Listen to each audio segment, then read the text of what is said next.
ओ दोस्त आखिरी नबी जंहिंखे खयो ऐं चाहत मां चुमियो कयां करबला में वार तैं मथां किसो दर्द भरियो ही आहे दोस्तो अखियूं आलियूं थियनि थियूं थो जॾहिं पढ़ां नबी जंहिंखे खयो ऐं चाहत मां चुमियो नबी जंहिंखे खयो ओ बच्चा ॿारड़ा वठी हलो करबला हुसैन वठी भाउ भाइटा पुगो करबला हुसैन सगीरनि खे वठी कबीरनि खे वठी मदीने खां हलो थी राही राह सां नबी जंहिंखे खयो चाहत मां चुमियो नबी जंहिंखे खयो ओ पुगा करबला जिए सितम कर होया उते सैयद जे टोल खे वराए वया जिते ॾिसे तिन जे दगा चयो सैयद अदा ॾिसे तिन जे दगा चयो सैयद अदा छॾियो रस्तो वापसि मां हलियो वञा नबी जंहिंखे खयो चाहत मां चुमियो नबी जंहिंखे खयो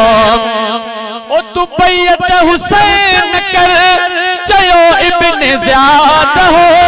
न बैत कॾहिं कभी सैयद वरे चयो ओ तू बैत हुसैन कर चयो इब्न ज़ियाद हो न बैत कॾहिं कभी सैयद वरी चयो तू कूड़ो कूड़ ते चयई बिन ज़ियाद खे तू कूड़ो कूड़ ते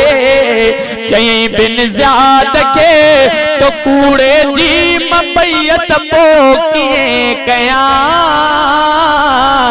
नबी जंहिंखे खयो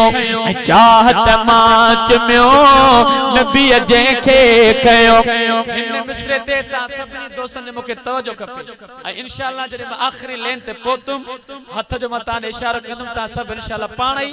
बाबा जे बुलंद सां चवंदो सुभान अल्लाह छा चई सुञाणो मकेर किथां आयो आहियां चयो तिन खे हुसैन सुञाणो नथा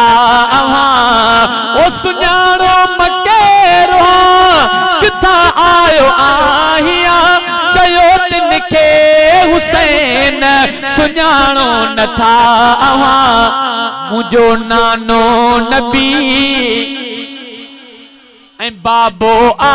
अली मुंहिंजो नानो नबी ऐं बाबो आ अली मुंहिंजो नानो नबी ऐं बाबो आ अली ऐं मुंहिंजी फातिमा आहे मिठी अम्मा नबी जंहिंखे खयो ऐं चाहत मां चुमियो नबी जंहिंखे खयो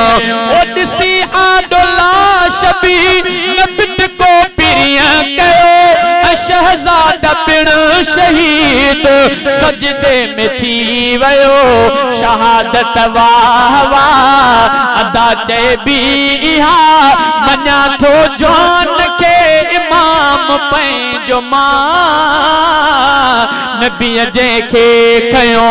चाहत मां चुमियो नबी जंहिंखे खयो